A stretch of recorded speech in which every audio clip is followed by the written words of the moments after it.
बृहस्पतिवार व्रत कथा। भारतवर्ष में एक प्रतापी और दानी राजा राज्य करता था। वह नित्य गरीबों और ब्राह्मणों की सहायता करता था। यह बात उसकी रानी को अच्छी नहीं लगती थी।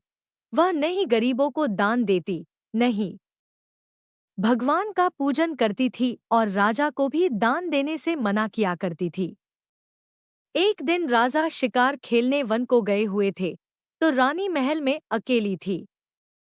उसी समय बृहस्पतिदेव साधु वेश में राजा के महल में भिक्षा के लिए गए और भिक्षा मांगी। रानी ने भिक्षा देने से इनकार किया और कहा, हे साधु महाराज, मैं तो दान पुण्य से तंग आ गई हूँ। मेरा पति सारा धन लुटाते रहते हैं। मेरी इच्छा है कि हमारा धन नष्ट हो जाए, फिर न रहेगा बांस, न बजेगी बांसुरी। साधु ने कहा, देवी तुम तो बड़ी विचित्र हो। धन संतान तो सभी चाहते हैं, पुत्र और लक्ष्मी तो पापी के घर भी होने चाहिए। यदि तुम्हारे पास अधिक धन है तो भूखों को भोजन दो, प्यासों के लिए प्याऊ बनवाओ, मुसाफिरों के लिए धर्मशालाएं खुलवाओ। जो निर्धन अपनी कुंवारी कन्याओं का विवाह नहीं कर सकते, उनका विवाह करा दो। ऐसे और कई काम हैं जिनके करने से तुम्हारा यश लोक परलोक में फैलेगा। परंतु रानी पर उपदेश का कोई प्रभाव न पड़ा। वह बोली, महाराज आप मुझे कुछ न समझाएं। मैं ऐसा धन नहीं चाहती जो हर जगह बांटती फिरूं। साधु ने उत्तर दिया, यदि तुम्हारी ऐसी इच्छा है तो तथास्तु। तुम ऐसा करना कि बृहस्पतिवार को घर लीपकर पीली मिट्टी से अपना सिर धोकर स्नान करना, भट्टी चढ़ाकर कपड़े धोना। ऐसा करने से आपका सारा धन नष्ट हो जाएगा। इतना कहकर वह साधु महाराज वहां से आलोप हो गए। साधु के अनुसार कई बातों को पूरा करते हुए रानी को केवल 3 बृहस्पतिवार ही बीते थे कि उसकी समस्त धन संपत्ति नष्ट हो गई। भोजन के लिए राजा का परिवार तरसने लगा। तब एक दिन राजा ने रानी से बोला कि हे रानी, तुम यहीं रहो, मैं दूसरे देश को जाता हूँ, क्योंकि यहाँ पर सभी लोग मुझे जानते हैं। इसलिए मैं कोई छोटा कार्य नहीं कर सकता। ऐसा कहकर राजा परदेश चला गया। वहां वह जंगल से लकड़ी काट कर लाता और शहर में बेचता। इस तरह वह अपना जीवन व्यतीत करने लगा। इधर राजा के परदेश जाते ही रानी और दासी दुखी रहने लगी। एक बार जब रानी और दासी को 7 दिन तक बिना भोजन के रहना पड़ा, तो रानी ने अपनी दासी से कहा, हे दासी, पास ही के नगर में मेरी बहन रहती है। वह बड़ी धनवान है। तू उसके पास जा और कुछ ले आ, ताकि थोड़ी बहुत गुजर-बसर हो जाए। दासी रानी की बहन के पास गई। उस दिन गुरुवार था और रानी की बहन उस समय बृहस्पतिवार व्रत की कथा सुन रही थी। दासी ने रानी की बहन को अपनी रानी का संदेश दिया, लेकिन रानी की बड़ी बहन ने कोई उत्तर नहीं दिया। जब दासी को रानी की बहन से कोई उत्तर नहीं मिला तो वह बहुत दुखी हुई और उसे क्रोध भी आया। दासी ने वापस आकर रानी को सारी बात बता दी। सुनकर रानी ने अपने भाग्य को कोसा। उधर रानी की बहन ने सोचा कि मेरी बहन की दासी आई थी, परंतु मैं उससे नहीं बोली, इससे वह बहुत दुखी हुई होगी। कथा सुनकर और पूजन समाप्त करके वह अपनी बहन के घर आई और कहने लगी, हे बहन, मैं बृहस्पतिवार का व्रत कर रही थी। तुम्हारी दासी मेरे घर आई थी, परंतु जब तक कथा होती है तब तक न तो उठते हैं और न ही बोलते हैं, इसलिए मैं नहीं बोली। कहो दासी क्यों गई थी? रानी बोली, बहन, तुमसे क्या छिपाऊं, हमारे घर में खाने तक को अनाज नहीं था। ऐसा कहते कहते रानी की आंखें भर आई। उसने दासी समेत पिछले 7 दिनों से भूखे रहने तक की बात अपनी बहन को विस्तार पूर्वक सुना दी। रानी की बहन बोली, देखो बहन, भगवान बृहस्पतिदेव सबकी मनोकामना को पूर्ण करते हैं। देखो, शायद तुम्हारे घर में अनाज रखा हो। पहले तो रानी को विश्वास नहीं हुआ, पर बहन के आग्रह करने पर उसने अपनी दासी को अंदर भेजा तो उसे सचमुच अनाज से भरा एक घड़ा मिल गया। यह देखकर दासी को बड़ी हैरानी हुई। रानी को समझाते हुए दासी कहती है कि बड़ी मुसीबतों के बाद हमने यह धन पाया है, इसलिए हमें दान पुण्य करना चाहिए, भूखे मनुष्यों को भोजन कराना चाहिए और धन को शुभ कार्यों में खर्च करना चाहिए, जिससे तुम्हारे कुल का यश बढ़ेगा, स्वर्ग की प्राप्ति होगी और पितृ प्रसन्न होंगे। दासी की बात मानकर रानी अपना धन शुभ कार्यों में खर्च करने लगी, जिससे पूरे नगर में उसका यश फैलने लगा। एक दिन राजा दुखी होकर जंगल में एक पेड़ के नीचे आसन जमाकर बैठ गया। वह अपनी दशा को याद करके व्याकुल होने लगा। बृहस्पतिवार का दिन था। एकाएक उसने देखा कि निर्जन वन में एक साधु प्रकट हुए। वह साधु वेश में स्वयं बृहस्पति देवता थे। लकड़हारे के सामने आकर बोले, हे लकड़हारे, इस सुनसान जंगल में तू चिंता मग्न क्यों बैठा है? लकड़हारे ने दोनों हाथ जोड़कर प्रणाम किया और उत्तर दिया, महात्मा जी, आप सब कुछ जानते हैं, मैं क्या कहूँ? यह कहकर रोने लगा और साधु को अपनी आत्मकथा सुनाई।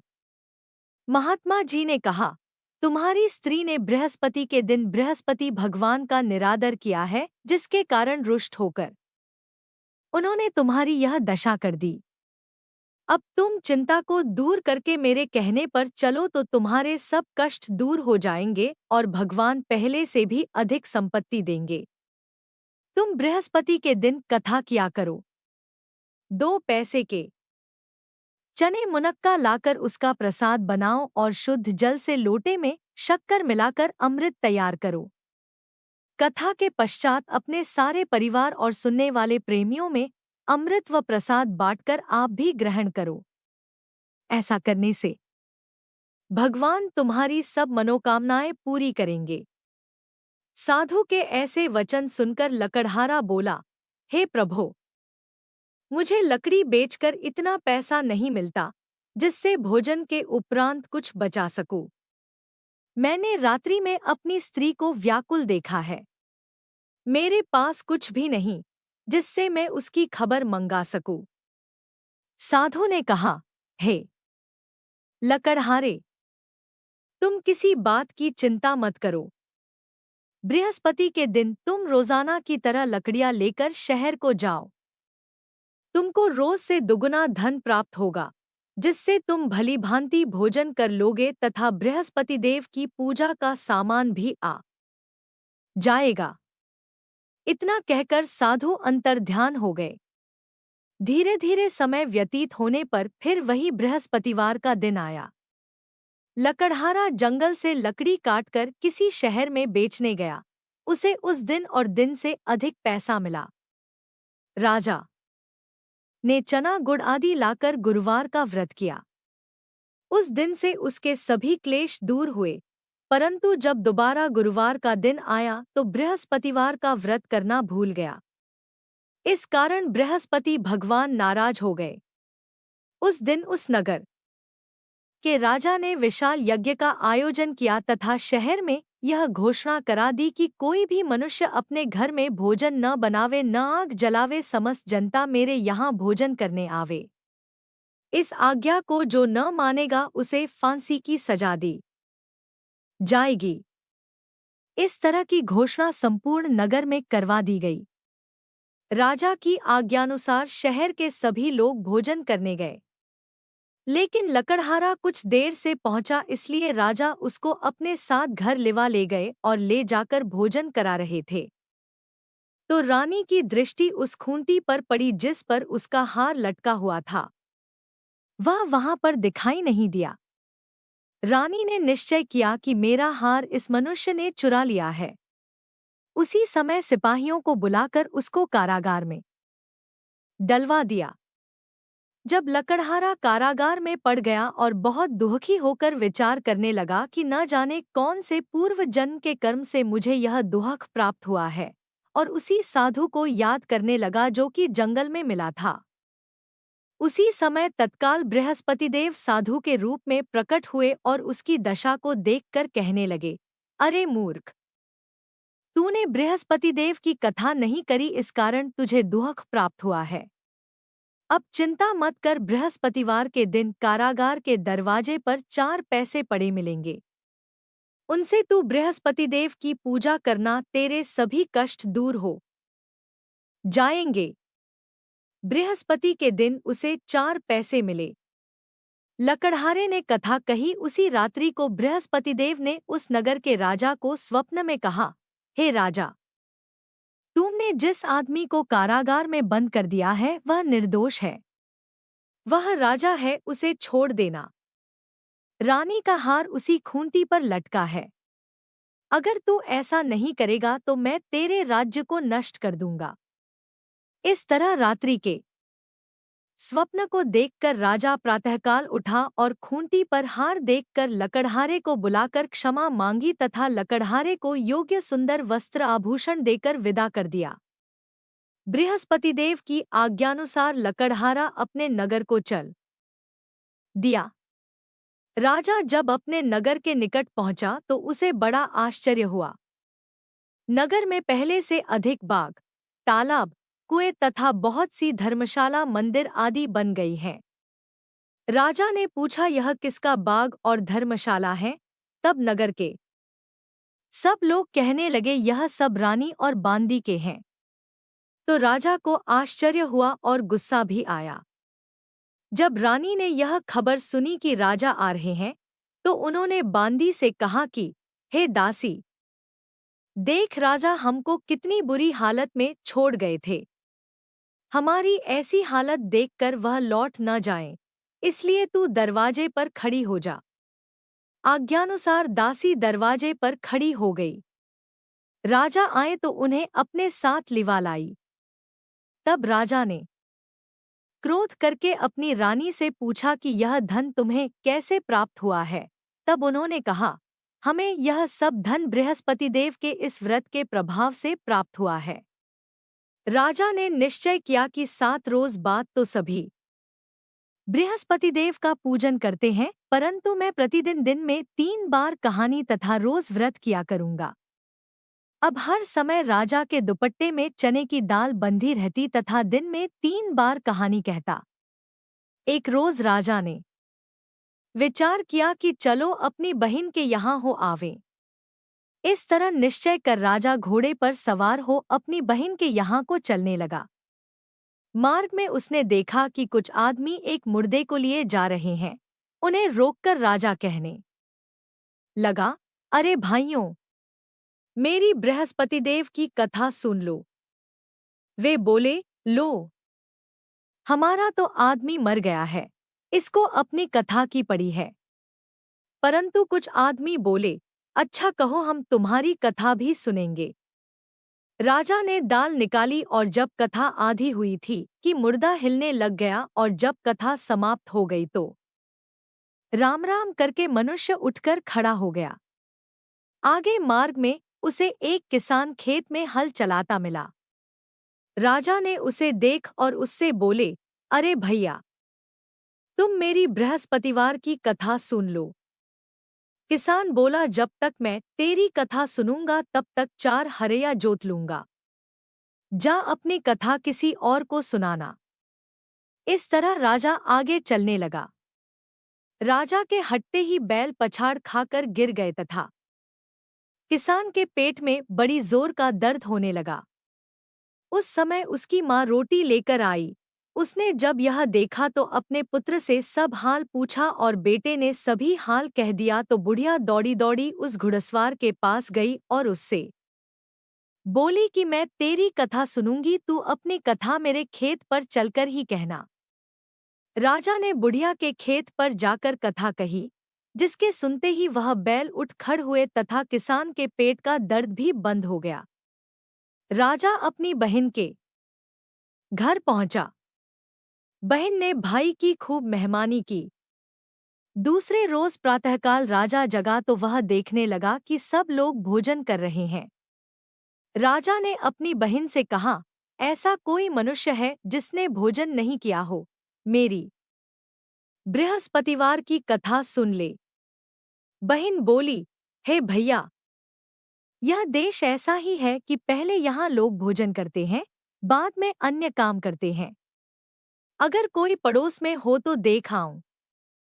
वह ऐसा कहकर देखने चली गई, परंतु उसे कोई ऐसा व्यक्ति नहीं मिला जिसने भोजन न किया हो। अतः वह एक कुम्हार के घर गई जिसका लड़का बीमार था। उसे मालूम हुआ कि उनके यहाँ 3 रोज से किसी ने भोजन नहीं किया है। रानी ने अपने भाई की कथा सुनने के लिए कुम्हार से कहा। वह तैयार हो गया। राजा ने जाकर बृहस्पतिवार की कथा कही, जिसको सुनकर उसका लड़का ठीक हो गया। अब तो राजा की प्रशंसा होने लगी। एक रोज राजा ने अपनी बहन से कहा कि हे बहन, हम अपने घर को जाएंगे, तुम भी तैयार हो जाओ। राजा की बहन ने अपनी सास से कहा। सास ने कहा, हाँ चली जा, परंतु अपने लड़कों को मत ले जाना, क्योंकि तेरे भाई के कोई औलाद नहीं है। बहन ने अपने भैया से कहा, हे भैया, मैं तो चलूंगी पर कोई बालक नहीं जाएगा। राजा बोला, जब कोई बालक नहीं चलेगा तब तुम ही क्या करोगी। बड़े दुखी मन से राजा अपने नगर को लौट आया।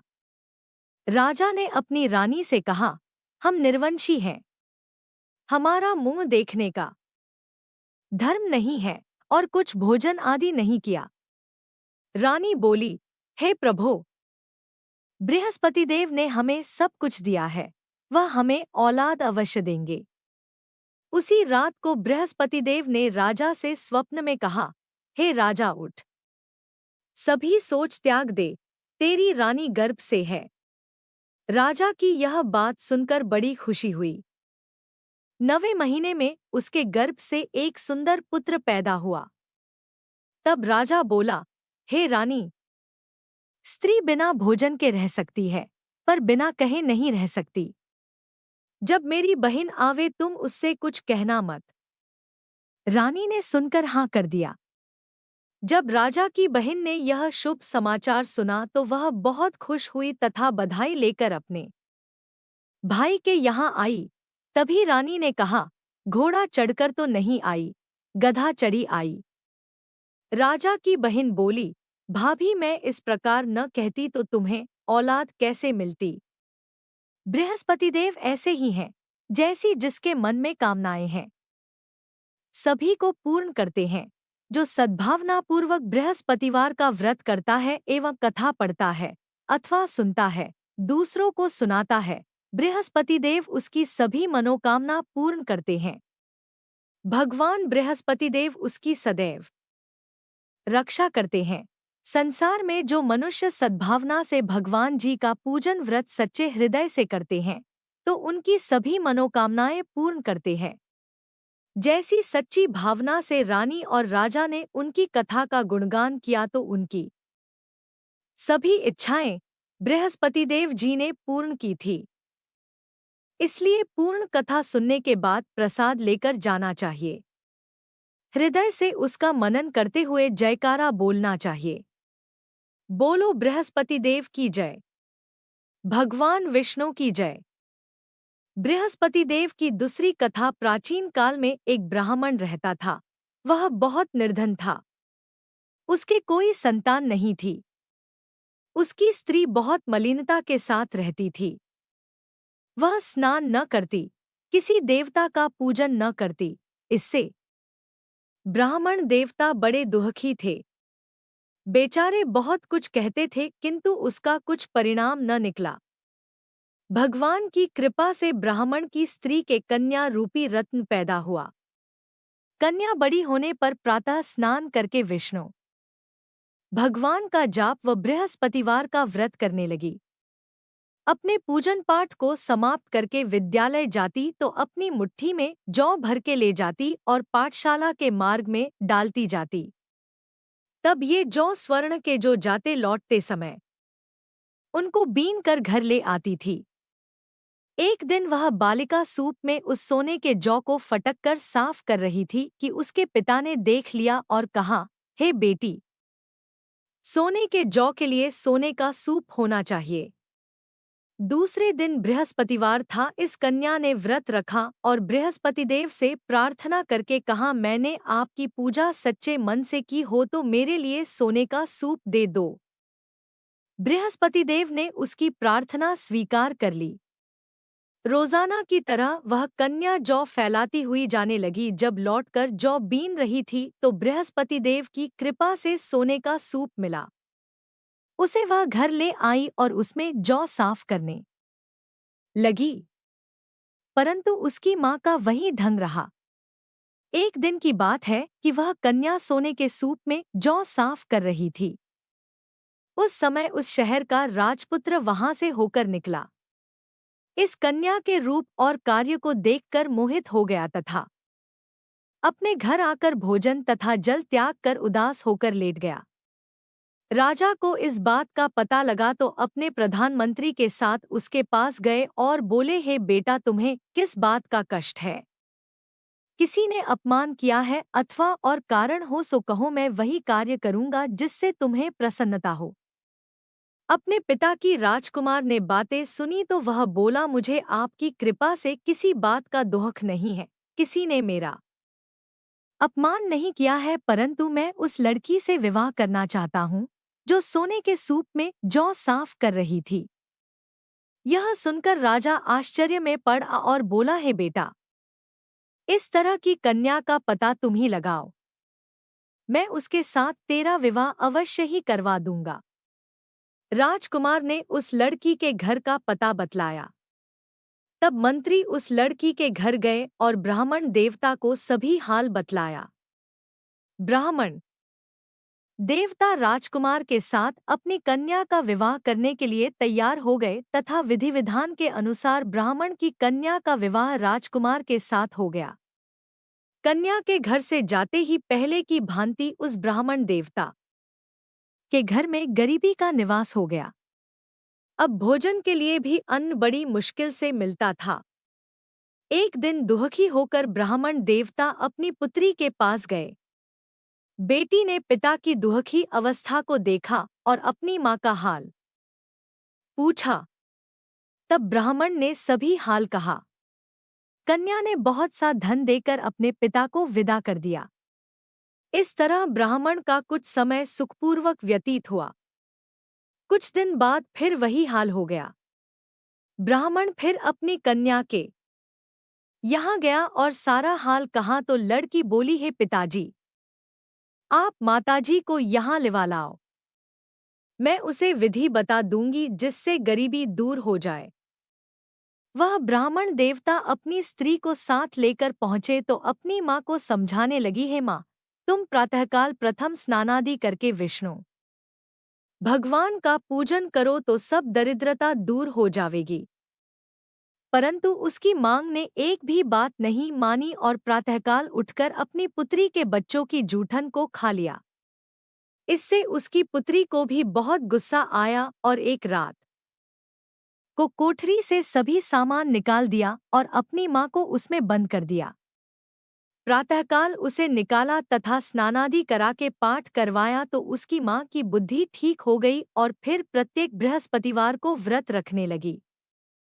इस व्रत के प्रभाव से उसके माँ बाप बहुत ही धनवान और पुत्रवान हो गए और बृहस्पति जी के प्रभाव से इस लोक के सुख भोग कर स्वर्ग को प्राप्त हुए। सब बोलो विष्णु भगवान की जय। बोलो बृहस्पति देव की जय। और बृहस्पति देव की आरती को सुनेंगे उ जय बृहस्पति देवा। छिन छिन भोग लगाओ कदली फल मेवा उ जय बृहस्पति देवा। जय बृहस्पति देवा, तुम पूर्ण परमात्मा, तुम अंतर्यामी जगतपिता जगदीश्वर, तुम सबके स्वामी उ जय बृहस्पति देवा। जय बृहस्पति देवा, चरणामृत निज निर्मल, सब पातक हरता, सकल मनोरथ दायक, कृपा करो भरता उ जय बृहस्पति देवा। जय बृहस्पति देवा, तन मन धन अर्पण कर जो जन शरण पड़े। प्रभु प्रकट